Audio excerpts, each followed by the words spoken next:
and welcome to the Unknown Webcast. This is just a bit of a trigger warning for those who believe words are more injurious than sticks and stones. I really am so conservative I can't turn left even when I'm driving. In addition to giving trigger warnings to our viewers, Ron Hensel and I both drink Oh, coffee for your protection. This week, David Clark joins us to discuss Falun Gong, Epoch Times, and conservatives. My name is Don Vino. I'm president of Midwest Christian Outreach Inc. in Wonder Lake, Illinois, which produces the Unknown Webcast. And our senior researcher is Ron Hensel, who will introduce the sponsors of today's webcast. And here is Ronnie Baby. greetings from sunny Florida, where the palm tree came out, saw its shadow, and now we have Epic Times. Oh, okay. What was that, Don? And now we have 12 more months. We're learning this new setup on StreamYard, right? And that popped up inadvertently. Welcome, greetings from sunny Florida, where the palm tree came outside shadow. Now we have 12 more months of summer. Our sponsor for today's edition of the Unknown Webcast is the Designer Jesus Collection. No more need your Jesus be a source of social embarrassment. Check out the Designer Jesus Collection. Our regular legal disclaimer, our guest on today's webcast, insert name here, that would be David Clark, has no connection whatsoever to any of the satirical content of the Unknown Webcast, hereafter referred to as the webcast, although we probably will not mention it again. The satirical content includes any and all commercials, end credits, puns, smart remarks, or anything else that might fall under the definition of satire. In the meantime, Midwest Christian Outreach Inc. bears no liability for or responsibility for anyone's opinions regarding this satirical content. Notice, the opinions expressed on this webcast are ours and should be yours too. If you enjoy it or if it really annoys you and you want to inflict it on someone else, to ensure your continued access, please go to MidwestOutreach.org, click the yellow donate button, and contribute as you feel led. And as you do, never fear. This webcast is Y2K compliant. And don't forget to subscribe to us on your favorite video channels. And now, our special guest, David Clark. David, we told them before you arrived. We told them before you arrived that you were the leader of the Dave Clark Five, so they're really excited.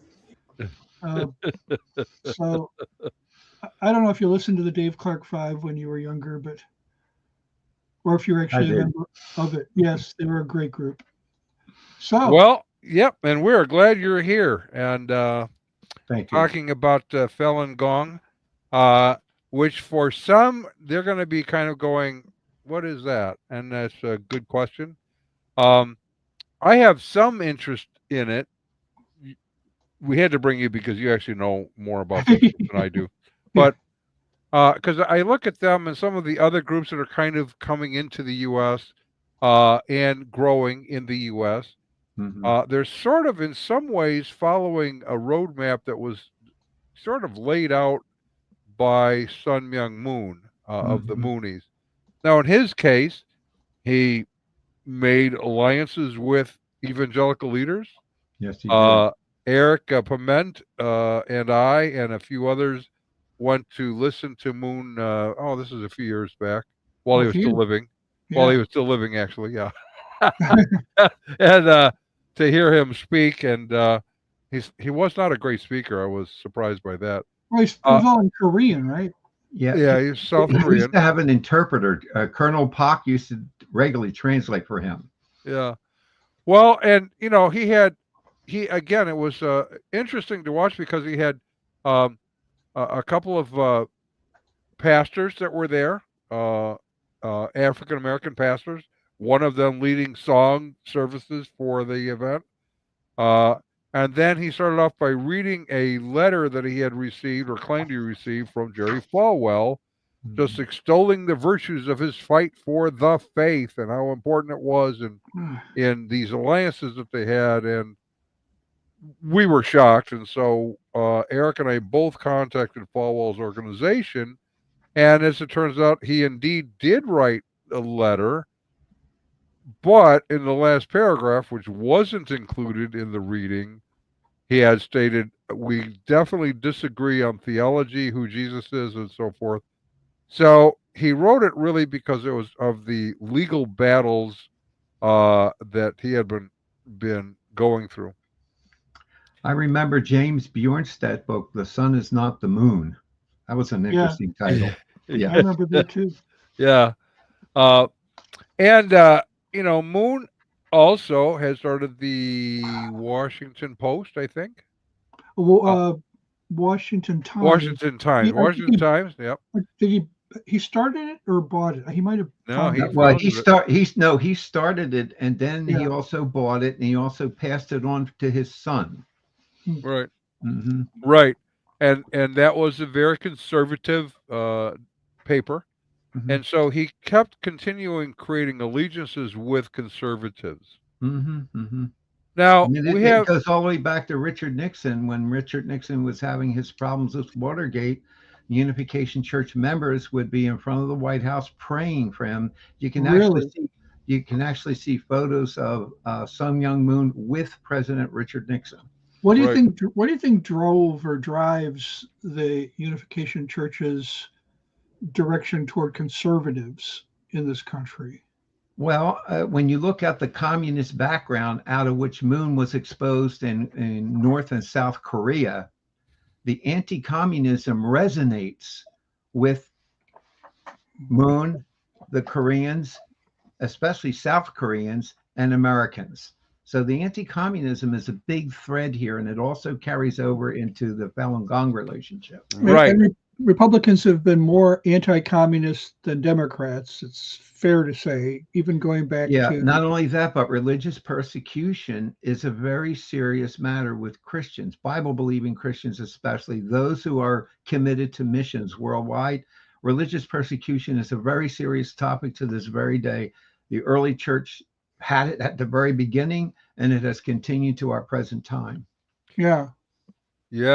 So that kind of brings us to Falun Gong, because we have a history already in our country of conservatives, including some Christian conservatives, aligning with those who are clearly in opposition theologically and in beliefs against Christianity.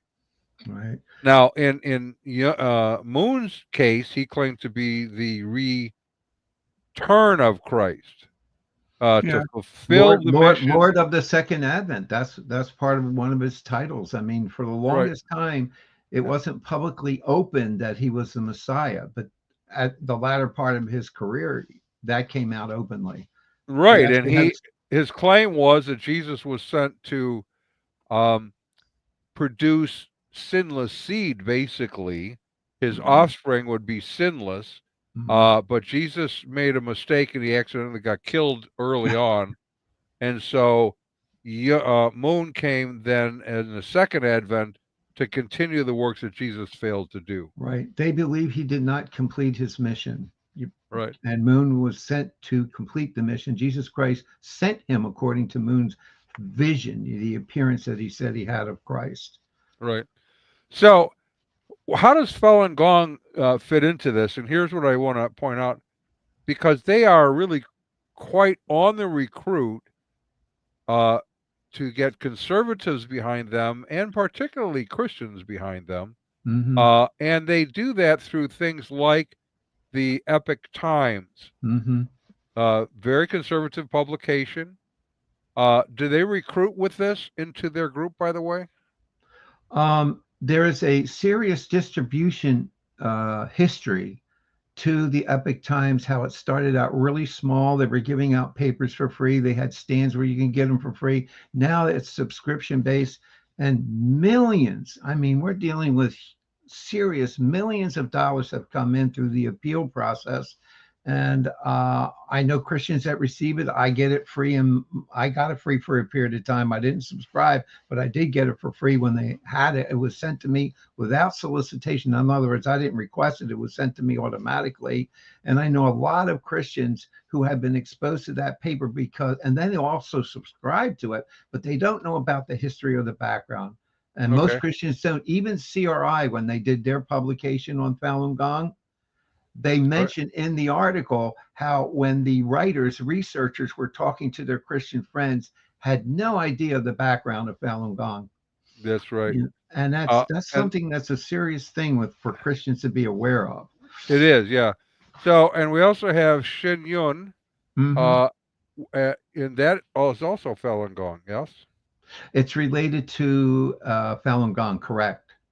One of the things that's interesting and is similar to what the Unification Church did, it's structured legally where they say publicly it's separate, but it's ran by the members. That's very important. The members run the organization or they run the publication. It's run by people who are actually members of the group. But legally, there's this distinction that they make. For Okay. example, they refer to Epoch Times as being apolitical. Really? I'll just leave it. I'll just leave it at that. Well, that's important. I had one of our supporters contacted me, I don't know, 6 weeks ago to ask me about it. We talked for a little bit, and he was concerned. He's a very solid, Christ believing Christian, very solid biblically, and was Mhm. mystified that so many he knew are getting the Epoch Times Mhm. and Mhm. do not seem to know where it's coming from. Mhm. Mhm. So for those who are tuning in, let's kind of start from the beginning. Who are they and where do they come from?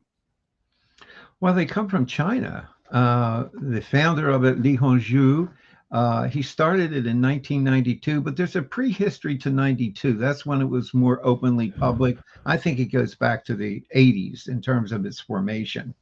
And so he is the founder, but Master Li, notice the title Master. That means something. I mean, the Zhuan Falun presents him as he created the universe. I mean, they don't believe in evolution, but they do have the Buddhist concepts of deities. For example, you have more than one god, so you're really dealing with an Eastern metaphysical worldview. It's not a biblical worldview; it's an Eastern metaphysical one. Right. But if you encounter the Christian who is exposed to the Epoch Times or Shen Yun, Shen Yun would give you more insight in terms of some of the theology, but I think it's carefully chosen what's in there versus what's not in there. So there's layers to understanding this group in terms of its history, what its full beliefs are versus the selection that goes on to the exposure where the common ground matters to them. And there's where Christians would be open to what we have in common versus the things that you don't know until it's disclosed to you. And that's where the learning process with Falun Gong is a big deal. It's how do you learn it from them? Okay. So what are their core beliefs then? What is it that we need to know about what they actually believe? Well, number one, it's a different worldview. It's not based on the Old and New Testament. It's Buddhism is part of its history. Qigong, which is a Chinese exercise where there's balance between spirituality, your health, mental status. One of the core concepts of Falun Gong is cultivation. Now that's where Master Li comes in. How do you achieve this cultivation? Well, if you come from an Asian background, you're going to be familiar with Taoism, Buddhism, the nature of the spirituality of Qigong, the Qi energy. I mean, this is where I like to have Marcia Montenegro sitting next to me. Right. Yeah. You're really getting into the metaphysical parts of the Eastern mysticism and occult metaphysics. Right. So it's coming from a very different worldview. And it's just keep in mind that it's Asian in nature. It's Eastern metaphysical concepts and Eastern mysticism. That's the worldview. I mean, they believe in different realities, different levels of consciousness. They do have a strong morality base, similar to the Buddhists. Detachment, for example, getting away from bad desires for good desires. So there's a moral structure to it. Again, they are going to want to strike common ground with a Christian where we have a moral worldview based on Jesus Christ, based on the Bible, based on the Old Testament, the law of Moses, and all of that. What's interesting is that they are studied in some of these things, so they know how to communicate this. But on the other hand, the Christian is not generally equipped to understand their worldview and what it's made of. Right. Yeah. Right. Right. Which is important because it could sound biblical in many ways. In some ways, it does. In fact, for example, if you're dealing with eschatology in the Christian world, dispensationalism, Darby's dispensationalism is very popular in the American culture. Well, they have a concept of consummation.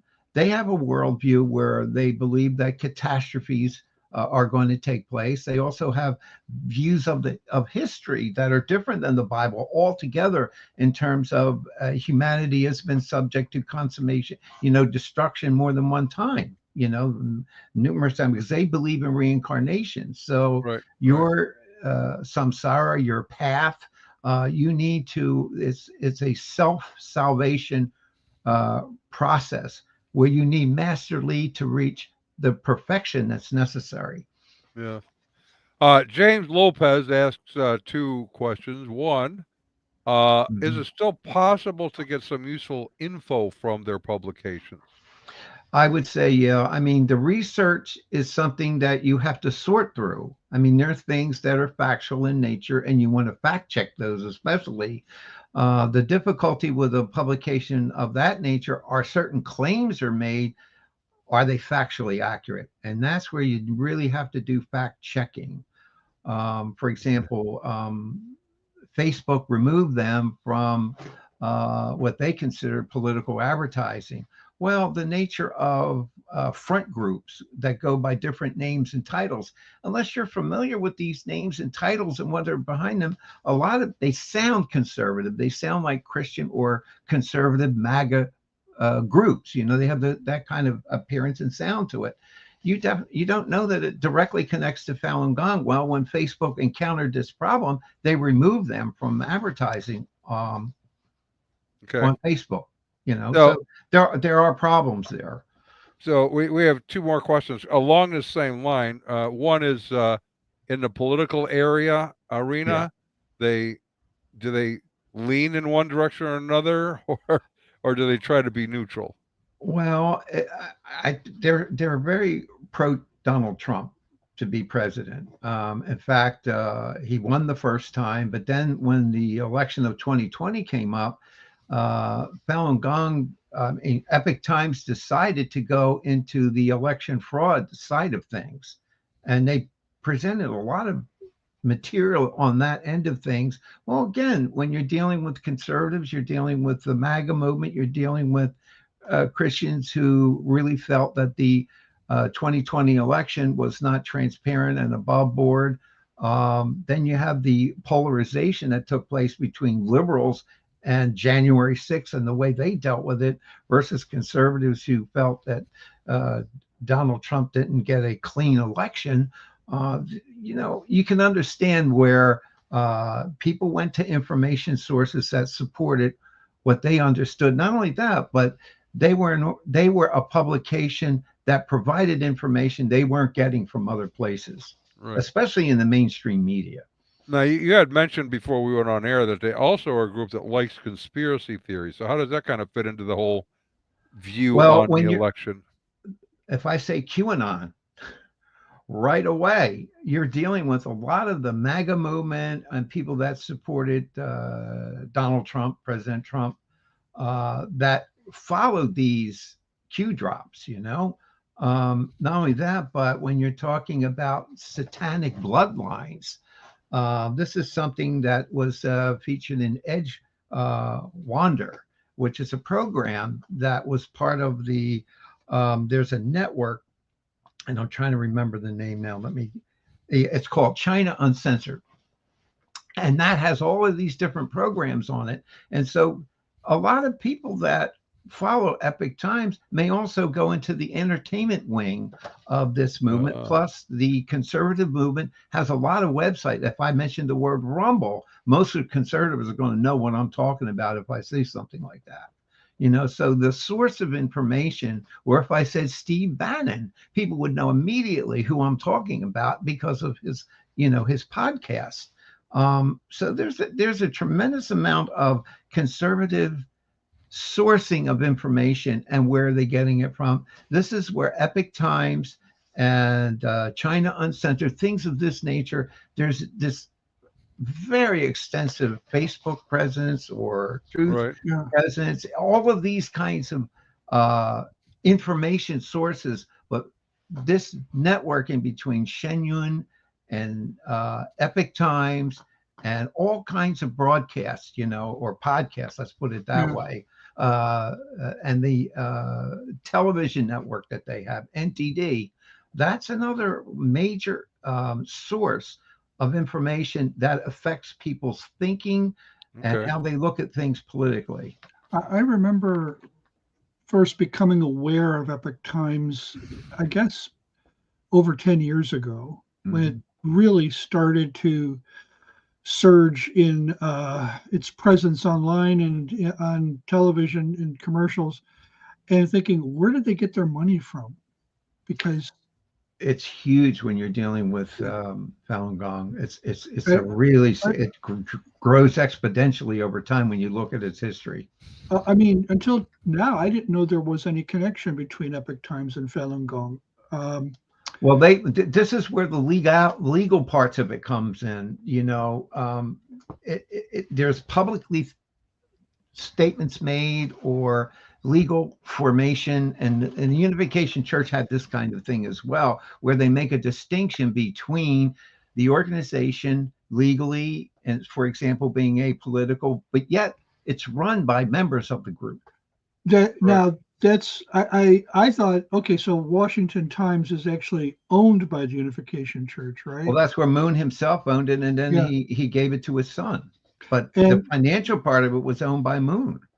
But Falun Gong, Epoch Times, it seems that it was, I was just reading, it's set up by Falun Gong practitioners who must have been pretty wealthy to do this. Well, you think of it in terms of, unless they're just very good fundraisers, that could be too. But it's more than that. I don't know if you saw this, and I should read this because of the nature of your question. This was put out by the Justice Department, and let me read this to you. Chief Financial Officer of multimedia company charged with participating in a scheme to launder at least $67 million in fraud proceeds. Now, this is a formal action by the U.S. Justice Department. And then you have the legal news says this: Epoch Times CFO arrested in alleged $67 million money laundering scheme. This is a legal publication. So they're laundering what kind of money? I mean, we're talking. Well, you're talking about how is it that they get this much money? Okay, where is all this coming from? So you have to look at the political history. For example, the Friends of the Falun Gong. Well, where was that started? This, you're dealing with the earlier history of where serious sums of money started, and then it grew. That's why these subscriptions that people take on add to how these exponential levels of money increased in a matter of a few years. So was there any, were there any nefarious activities that generated any of this cash, or was it? Well, that's where the legal part of it comes in with legal actions. For example, former members of Shen Yun have also brought lawsuits as far as this organization goes. So you're dealing with people who were members in it. You're dealing with leaders who were once in it, and they're revealing what they knew while they were on the inside. And many of the legal things that took place with Falun Gong, they're not winning quite a few of these cases that they have. So it takes time to sort out fact versus fiction. Right. It takes time to do that, but it is something worth evaluating. Why? Because people are trusting this information. Well, then you need to carefully fact check its integrity. So Will Be Fun Time says you got to be careful with their news. We need fact checking is actually a beneficial thing. Biblically we call it discernment. Yeah. Test right? all things, prove all things, hold fast to that which is good. 1 Thessalonians 5:21. Yeah. Exactly. Yeah, and that's it's a really important concept. We have Yeah. a lot of times, as you know, I teach a lot on worldview questions, and Mhm. how do you know someone's reliable source? And in the process, I usually explain most of us get our belief system drifts into our brain sort of through a osmosis of a certain kind.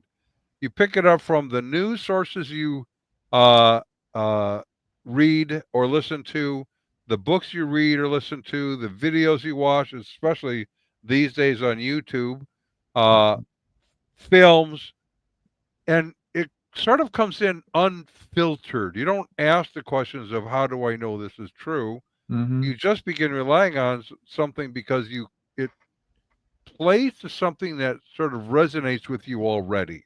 Right. I Uh, find the biggest challenge I face is how do I get across information that these people don't know about? Because it takes time to do that. right, right. And you don't always have the time you would like to have. Sometimes I give people packets, for example, that has critical research in it. At least they can make an honest comparison for themselves. Sure. And okay, And so if you have a biblical worldview, you're open to that. If it's not a biblical worldview, you get into all kinds of personal and emotional territory that can be very difficult to layer through. right. Now, Bob in Indiana says Falun Gong doesn't want me around because I'd be like the guy in fellow Hoosier, Hoagie Carmichael's song Hong Kong Blues, who kicked old Buddha's old gong. Um, yeah, someone can feel that way, but somehow, if we're trying to talk with those who are already enamored with Mhm. Falun Gong, that may not be as helpful. Yeah, I think one of the key concepts that I work with people that I know I'm not going to have a lot of time with, the category of deception. Do you Right, want to be deceived? And most people aren't going to say, "Oh yeah, I'd love to be lied to." No, people aren't going to react like that. But the basis of a believer, if you're dealing with our biblical worldview, then I think it's critical to share scripture with them. For example, 1 John 4:1-5. Beloved, believe not every spirit. We're supposed right, to be testing. right, Acts 17:11.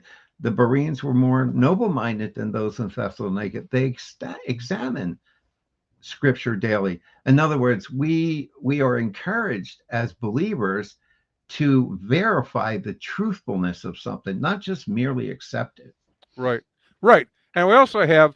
I love this. Or my pastor just did on Acts 17, Mm-hmm. the Areopagus passage, Mm-hmm. and and in fact, I liked it especially because he mentioned Joy and I in it. But anyway, uh, the thing that Paul did is something that we sort of neglect, and that is he used and cited their poets and philosophers, and they used that as a springboard to get to the biblical teaching on who Jesus is. Mm-hmm. Mm-hmm. And so he's familiar with their material. I think that is really Right. I helpful. think some of the most powerful material I was originally exposed to were the actual uh, quotes from Li Hongzhi himself coming out of his own mouth. Right, Yeah, it right, convinced me this is a serious problem here. Yeah. right. I had a family I was working with. The mother had contacted us. She was Roman Catholic, and I mean, Mhm. uh, s- she was Roman Catholic to the point that she was an everyday go to the church. Mhm. She had all of the statues, around her house and buried and Mhm. whatever. Uh, and but her daughter had decided she was going to become a Jehovah's Witness, which meant cutting off all of the family holiday Mhm. times.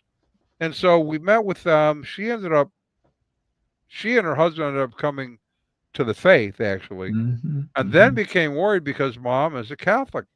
Mhm. And so she's talking to her mom, who then came over and spoke with me. But her mom loved Mary. She just loved Mary. And she Mhm. didn't know what to do with that. We didn't try to argue her out of that. Instead, we gave her a book called The Cult of the Virgin, Mhm. which is Mhm. what the Roman Catholic Church calls the following of Mary, the Cult Mhm. of the Virgin. It's not meant as a bad thing. And after she read that, it was Ken Samples and Elliot Miller, I think. Mhm. She went, I can't follow this anymore. It's completely false. Mm. Uh, Mhm. and so she ended up leaving the Roman Catholic Church and coming to the faith. Mhm. So it was their own teachings, like you were talking about here, that persuaded her that she had been deceived. Mhm. Mhm. Yeah, I think it. I mean, I've been working with families in cults for more than 45 years totally at this point, and that is one common theme that I see gets through. It's something that you pray about, you share the facts, you share the truth. I share scripture as much as I can because I do believe the word of God, that God Himself, the Holy Spirit, you pray about these things and you want Right, God to work. And right, so right. it does matter. Now they do have a Jesus of sorts, don't they? Their own, Yeah. What their own, were a you? Jesus of their own making. My concern is the view of it in there is not the same as the view of the Bible. You can't have Master Li above Christ as God. You Right. can't have Well, Jesus. You can't have Jesus, eternal God, being a disciple of Master Li. It's just Hmm. not gonna. right. That's not biblically going to work at all. Well, and so but that's important. So because most all groups want to have Jesus in their scheme somehow, and Mhm. we have a sponsor that addresses that issue. Yeah, because that leads to some awkward moments. So the question is, do you cringe when the Christians you hang out with try to introduce Jesus to your non-Christian friends? Well, you can say goodbye to the days when your church's Jesus was a source of social embarrassment. Now, even your church can keep pace with the latest fashion forward trends in spirituality. Introducing the Designer Jesus Collection. These amazing new Jesus styles are hitting church runways in the most exclusive Jesus fashion shows at churches near you. You don't want to miss Yoga Jesus, Hipster Jesus, Buddy Jesus, Socialist Jesus, Mormon Jesus, and of course, Muslim Jesus. At Designer Jesus Collection fashion shows, you will find a Jesus you'll be proud to introduce to your most sophisticated, cutting edge friends and acquaintances. Please observe the attendance requirements, cost of admission, your eternal soul, required attire, semi formal. All proceeds benefit His Royal Majesty of the Kingdom of Darkness. The Designer Jesus Collection, London, Rome, Paris, Rome, New York, Salt Lake City, and coming to a church runway near you. So, uh, I am. Oh, I did cancel. What happened? I I don't stopped know. I stopped the show, and it. You brought blackness to our life, and so I had Yes, to make it vanish. that was not my purpose or intent. Yeah, So, I would.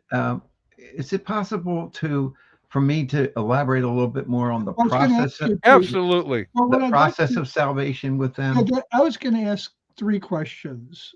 Then that's one of them. Go ahead. What is their idea of God? What is their idea of Jesus? And what is their idea of salvation? What are their concepts? Yeah, I wanted to lead up to the salvation piece because when you're dealing with, say, the Buddhist worldview, you're really not dealing with the personal God of the Bible as we know him, you know? When you're talking about the Trinity of God in the Old and New Testament, this is something that is not a part of Eastern metaphysics, Buddhism, Taoism, when you're dealing with qigong and the worldview out of which that functions. So it's really coming from a different place that way. But when you're talking about Master Li, now that's a serious thing when you're talking in light of Jesus Christ himself, because who truly loves mankind? Within Falun Gong, they believe Master Li is the ultimate expression of that. Hmm. Okay. So that if you're dealing with the cultivation process, that is your path towards salvation. Why? Because you want to reach consummation. You want to achieve the ultimate, what they call Jing levels, spelled with an X. Okay. So these are like purifications that are really important. Another thing is you don't want a lower form of Buddhism. You don't want a lower form of Qigong. I mean, the thing that struck me when I read the Zhuan Falun is that my ultimate solution to my salvation through this purification process and it is Master Li. I need his fashion, his energy. This is where the Falun wheel inside your belly comes in your abdomen, so that you need this purification to get these bad energies out of you. Again, we're getting into the metaphysics and occult metaphysics and that kind of thing. So, but the process of salvation is really serious to a Falun Gong follower. You can't get this from somewhere else. Even in the Eastern worldview, you're at lower levels. The biggest worry is contamination. You want to reach this pure state. You want to achieve this pure outcome. That's why medical treatment is a big, serious issue with a group of this kind. Going to doctors, you're an ordinary person. That's different than being a Falun Gong follower. Notice the us and them. But what are you being saved from in Falun Gong? What is I would say the moral, ethical makeup of it. You need to be purified from this bad karma. You want to get rid of the bad karma to get on the good karma. That's where Master Li comes in. You need him to get there. Okay. So the karma is, of course, you've done some bad things, and especially if it's in a previous life. Remember, you and I, we don't hold to a previous life. Right. But they do. And so you're looking at things that this could be from a previous life that you lived, and you need to clean this up. It needs to be cleaned up, and you need Master Li to get there. So in terms of morality, they would have at least a basic morality, or else there'd be nothing to give bad karma. Yeah, right. Truth, compassion, and forbearance. That's their three basics. And you'll see this in many of the parades that they're in, are these big, huge demonstrations that they put. You will see this repeated again and again in symbols and in words, English and in Chinese. In the realm of truth, does sexual morality come into play at all? Do they? Yeah, they believe homosexuality is wrong, for example. Okay. They do not believe in another moral issue is the mixing of races. That they do have doctrines that relate to kind of racial purity. In other words, in terms of salvation, it's important that you don't mix certain things. How about the sanctity of marriage? Yeah, that would be honored. Okay. So are they pantheistic? They're not monotheistic, obviously. I don't think so, Don. The pantheism is a good, because they believe in these deity concepts that are part of the worldview. It's part of the makeup of the spiritual world or the spiritual realities that they hold to. Right. So if they are pantheistic, which Buddhists typically are pantheistic, then everything is God. There's no really separation between you and me and what my cat left in the litter box. Ultimately, they're just all God. Right. Well, the monism, and I'll never forget Brooks Alexander. You know who he is with spiritual counterfeit. All is one. Right. So oneism, all is one. Right. Right. So that the deity concepts have the Buddhist history to them, and and you're also dealing with ancient Chinese religion influence that have filtered through the centuries. That's partly that mixes in there too.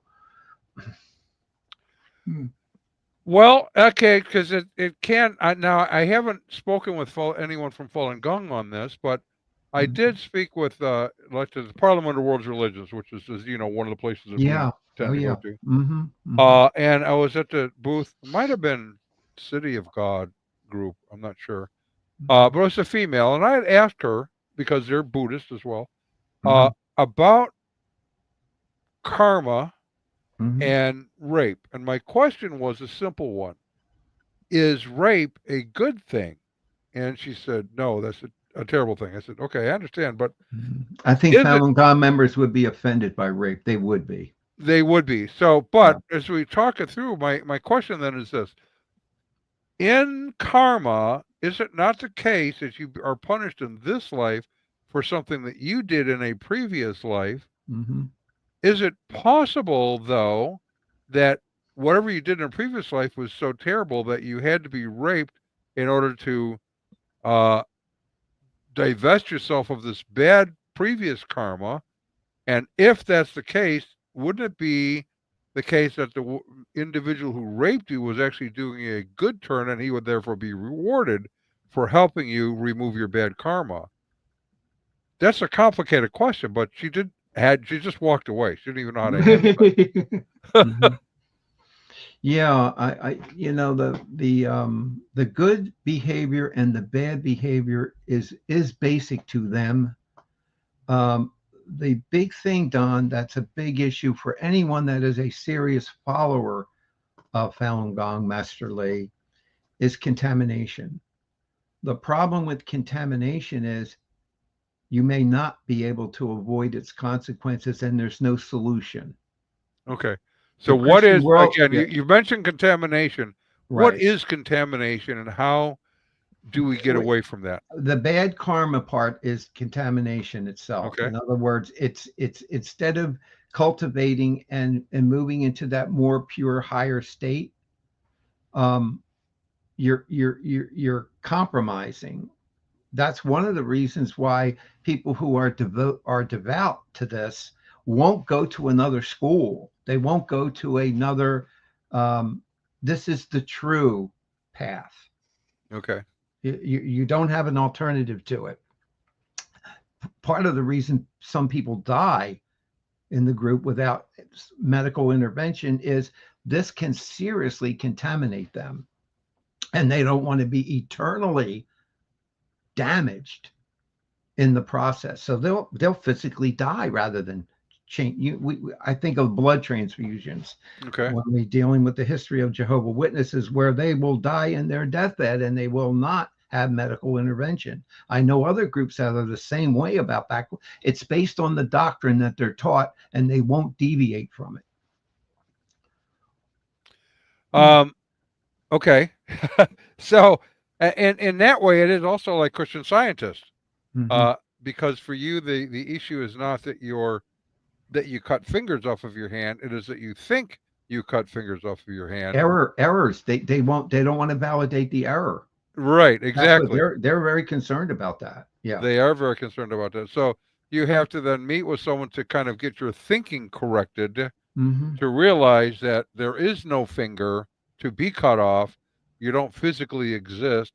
It is an illusion. So you have to get your mind right. Is Falun Gong kind of along those lines? You want to I avoid? would, yeah. What's interesting, Don, and this is David Clark's opinion. Master Li reminds me of a Buddhist Benny Hinn. And the reason I say that is if you watch videos of him dealing with someone to cleanse them, he's doing this. He's shaking off with his hands their bad karma. So people in the group, if your thinking is right, your beliefs are right, and you're practicing it properly, you will receive the benefits. But if you're testing Master Li in the wrong way, he will not protect you. Mm-hmm. So it isn't really reincarnation and karma. I mean, that is part of it, Mm-hmm. but it is what he decides in the process of karma and reincarnation. Right. And people have this belief inside there that they get their healing through this correct believing and this correct thinking and this correct practicing.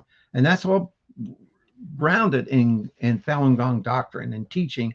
Juan Falun, and there are many other publications they put out by Master Li that also are part of why they do what they do. Wow.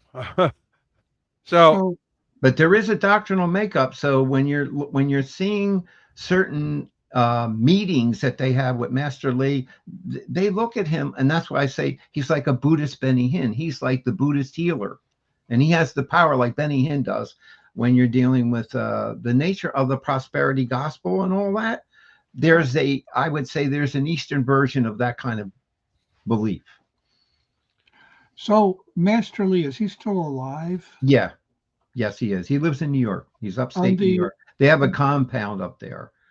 I just believe tried it's to do called a Dragon search. Springs. Yeah. Founded by, oh, so Li is Li, Li hmm Hongzhi. Okay. Yeah. So Li he's really Hongzhi. not that old. He's only in his early No. 70s. hmm Okay. Yeah. So so this China suppress. I mean, I've it's been pretty well known, maybe back to the 90s, that China has been suppressing the Falun Gong. I forget when I first heard stories about it. Yeah. The irony is I first heard from families the problems that they were having. In fact, I knew Dr. Margaret Singer, and I Oh, got I got referrals from her with families of this group, and this experiences that I was exposed to were very consistent. And the reason I bring that up first, I was exposed to why was the government having problems with this group. Right. Hospitals were dealing with their members and they were having trouble.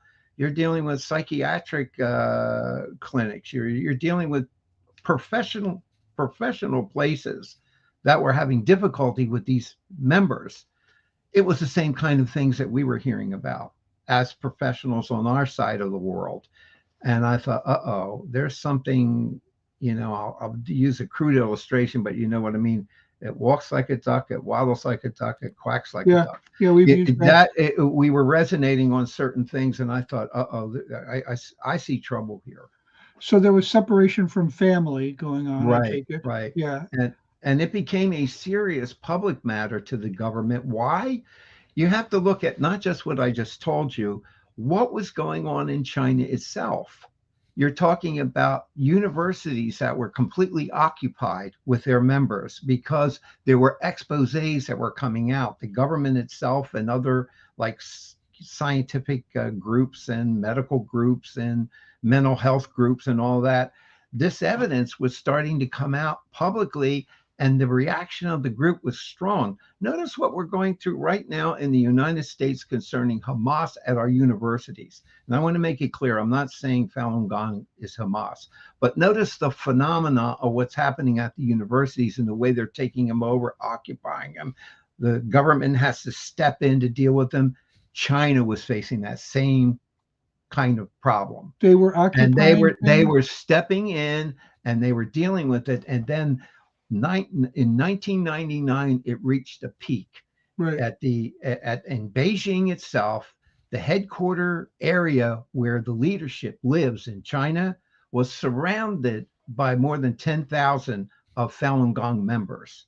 And this is the kind of thing they had. Yeah, this is the kind of thing they had done before, occupying places. And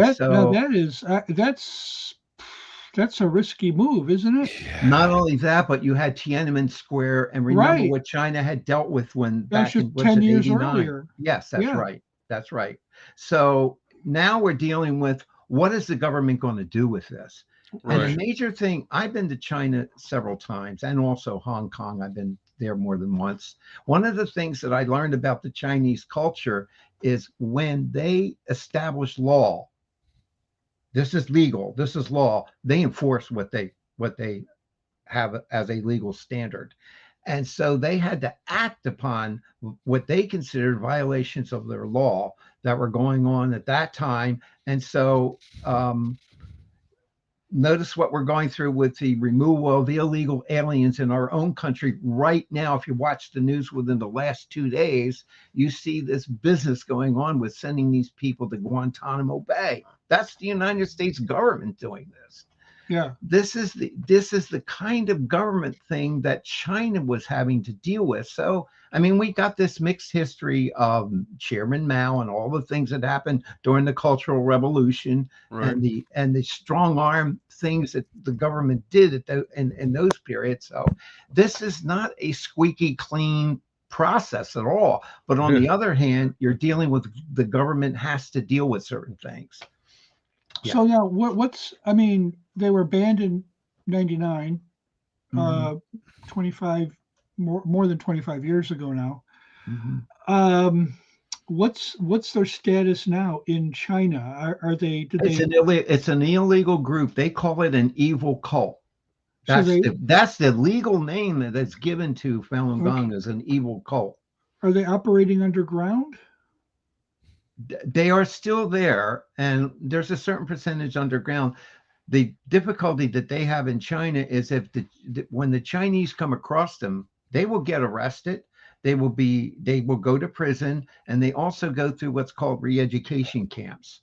It's a Yeah. training program that they put them through, and now this is when organ harvesting comes into the picture, and other things that they're claiming about abuse and torture. That's a major religious liberty campaign that goes on here with Westerners. In other words, the information about much of this is coming from Falun Gong, or it's coming from the Chinese government.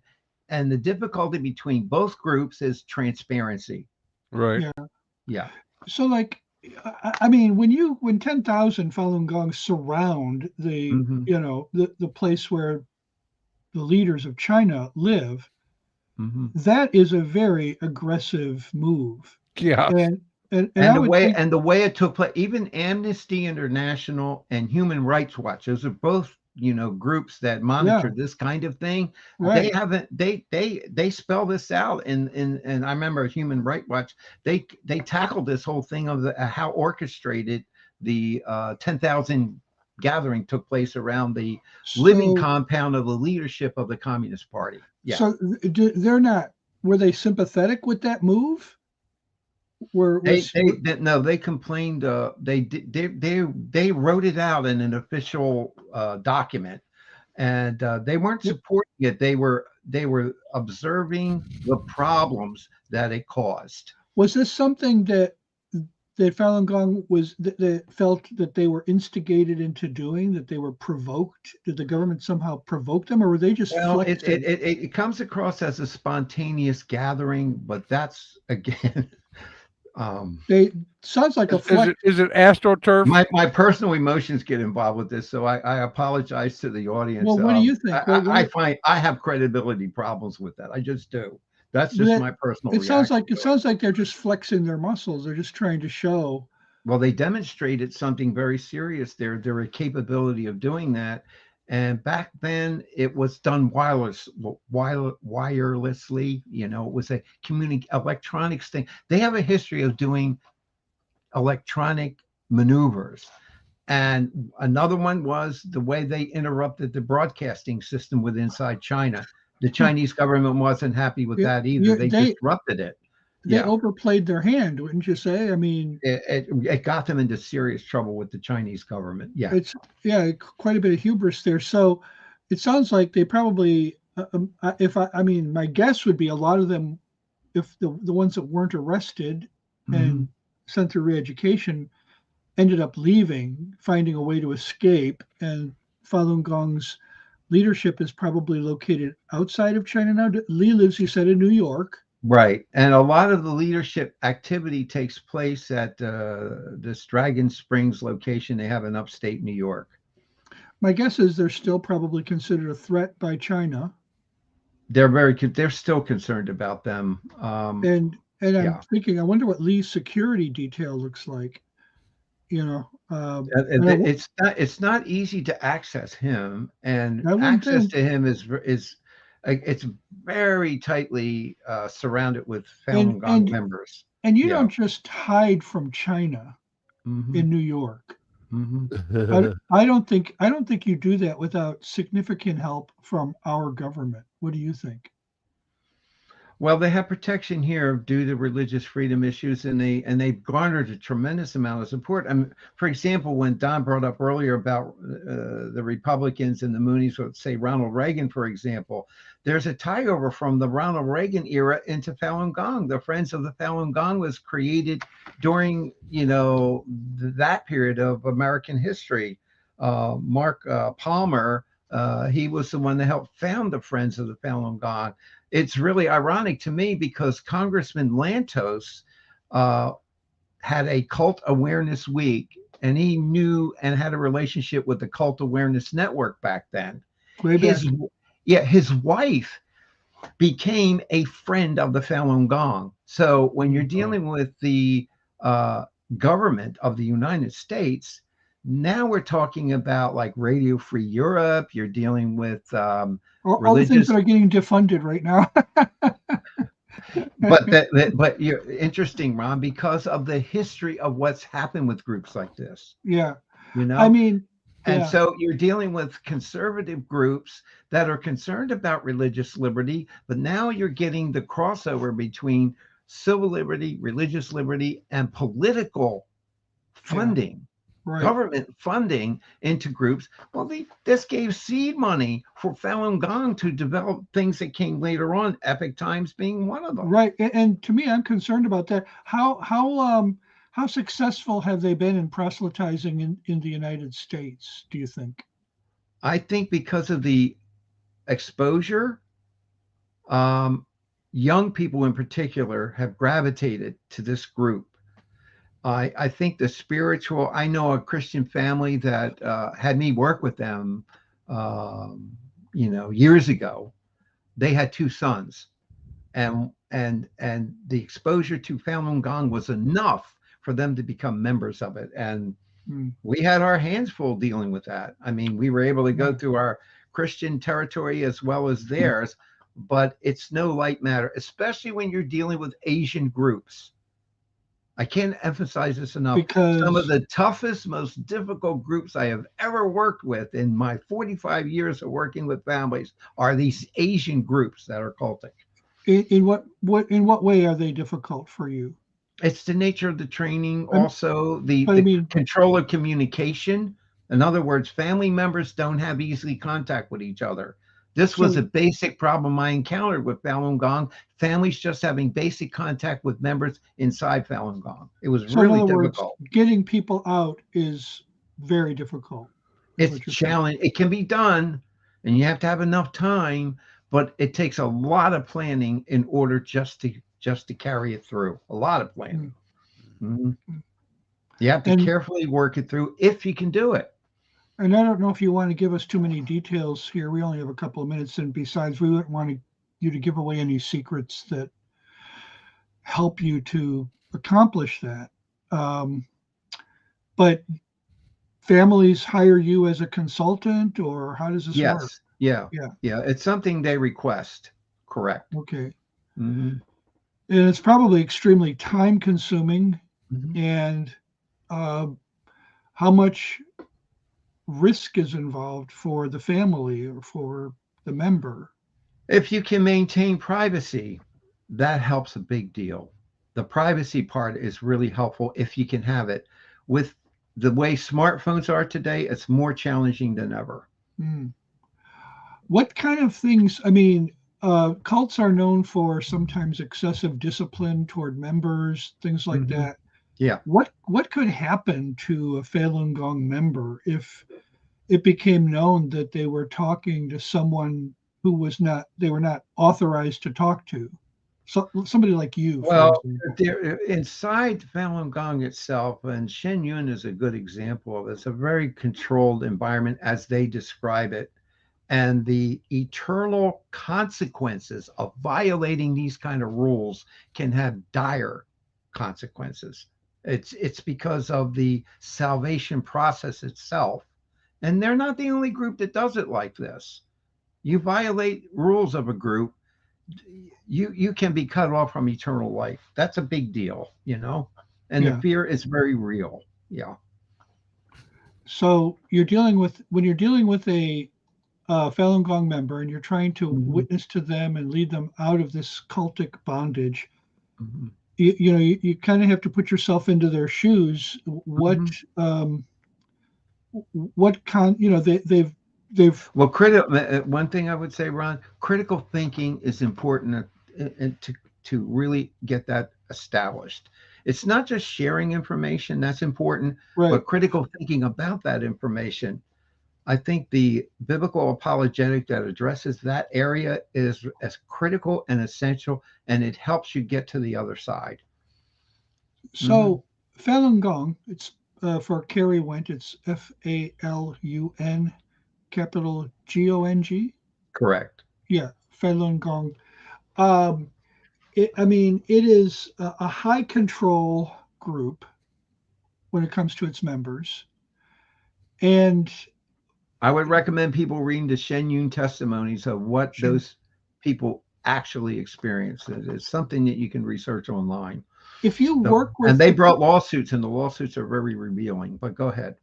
if you have a colleague at work or someone in your social circle who's a member, Mhm. assuming that they would let them have a social circle outside of Falun Gong, Mhm. uh, how would you find out? Would that person be open about their membership in the group? They can be.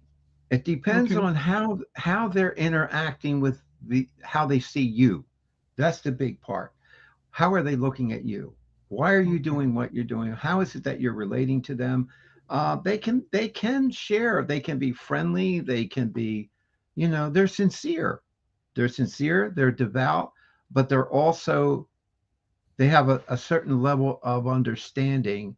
And so how they interact with the other side is depending upon what they feel comfortable with. I would say that's the key area. okay. All right. Wow. I mean, how many members worldwide and how many members in the U.S. would you say? They claimed 100 million. Now in the United States, that's a good question. I should have done that before I got on the air, but they're in the millions is what they claim. In So the U.S. in the U.S., Million? I don't have Oh, up to date okay. statistics, but 100 sorry. million seems kind of steep Hmm. for even for China. Well, that Uh, would be internationally, and because they're just not just in China and the U.S., they're in other parts of the world as well. Right. yeah. And the thing is, keep in mind, you think of other groups that are Asian, they constantly proselytize. They're Yeah. very active, they're very busy, they're constantly network. I mean, as I was going reviewing things to be here today, I had this big Shen Yun ad on my TV in this very room that I'm sitting in.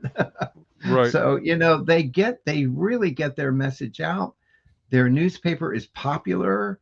Um, people have I've been to rallies myself. I've gone to meetings myself, and their people show up. They're there, and I've Well, encountered them on a number of occasions at conservative or Christian events where they are networking. They are r- constantly networking. constantly networking, and they Hmm. do, and they have enough financial backing that they promote, like Shen Yun, on national television networks. Right, and they have the ability to fund ads. We're dealing Right. multi millions of dollars, So and Ron, that says something about their ability to gather yeah, resources, and they have a long history of doing that quite effectively. Right. I just found a footnote from a New York Times article that said Beijing itself claimed back in '99 that they thought they had like 70 million members. Hmm. So that's like 26 years ago. So Right. would it be fair to say that if you're a Falun Gong member in the United States, there's a very high chance that you are Asian American, particularly Chinese American? Yeah, Or but it reminds me of the Unification Church. I remember in my early years of exposure to Moon when he first came here in the 70s, I saw Europeans all over the place with yeah, them because you know why? Yeah. They shipped them over there to here to get started. Right. Right. so Yeah. they have a broad appeal, is what you're They saying. do. And Yeah. and and in the European context, I think it's even more so because they're more open to that kind of spirituality. Hmm. Well, we have the same thing going on with Shin Ji. Now, we did something on them a couple of months ago. We'll be doing more. They're South Korean group, Hmm. uh, and they hit universities. They contacted churches in the area and offered to come and assist them in various ways, including financial ways. Hmm. We're inviting your pastor to come to South Korea, to our Hmm. university, to participate in our graduation ceremonies, and they are having an impact in recruiting non-Asians into the groups for all of these ways. Uh, I've worked with Shinshonshi, and each person that I work with was not Asian. right, Hmm. that's right. So, and I would suggest you have the same thing going on with Falun Gong. They are Hmm. very good at networking. They are very financially well heeled, and they're, as you point out, Epoch Times is very popular, growing in popularity. Yeah, conservative publication. I think I get it in my email subscriptions. And on you my can't you can't underestimate the common ground that they have. For example, they're for creation, not evolution. That's a big Christian theme. Right. I'm for creation. I'm part of a Right. creation organization. I'm a board member of it, so I have very strong feelings about creation. Well, they resonate with Christians on the common interests that they have with each other. Right. Well, This is big. your contact information should be in the description panel. If it's not, and they want to reach you, they can email us directly, and we'll be sure to get it to you. And is there other information, something, I don't know, an article, a book, something that those who are interested should pick up to learn more? Yeah, I would say Watchmen Fellowship's page on Falun Gong, they have a newsletter that covers that. Also, Christian Research Institute did a particular article on the Falun Gong as well. They're both worth reading from a biblical understanding. Okay, good. All right, and with that, Ron, would you do us the courtesy? There you go. I see Let's give credit to whom ready and credit raring to is go. due. Our resident cult leader profiler is Neil before me. Our wardrobe manager is See How It Fits You. Culinary services are provided by Chef Ham and Cheese. Our tinfoil hat provisioner is Just In Case. Jehovah's Witnesses coverage comes from Armageddon and D Opposer. Our Mormon archives manager is Polygamous. Our liberal denominations bureau chief is Lucy Goosey. Our transgender issues coverage comes from Ben-Hur. Special correspondence for cults based on the Hindenburg disaster and flying turkeys. Ode to Humanity. Our fact-checking supervisor is Yoling Pullen. Technical assistance comes through Murky Research. Our legal advisors are at the law firm of Dewey, Cheatham & Howe. Our grievance resolution director is Giovanna Pisami. Our director of privacy assurance is Wiretapping. And original idea sourcing comes from Drew A. Blank. The Unknown Webcast is a production of Midwest Christian Outreach, Inc. in cooperation with Emergency Manicure Productions, both of whom are solely responsible for this content, although you will never be able to prove that in a court of law. Never happened. All right, and to all those out you got to fix that, Don. I don't know how to fix it. I'm going to fix that right now. See how quick I can fix that? You don't know how to do that. What did you do? I don't know what it is. I just put it up to put the three of us up there. So there you go. So I've got to do that. Okay. And we're going to end the stream.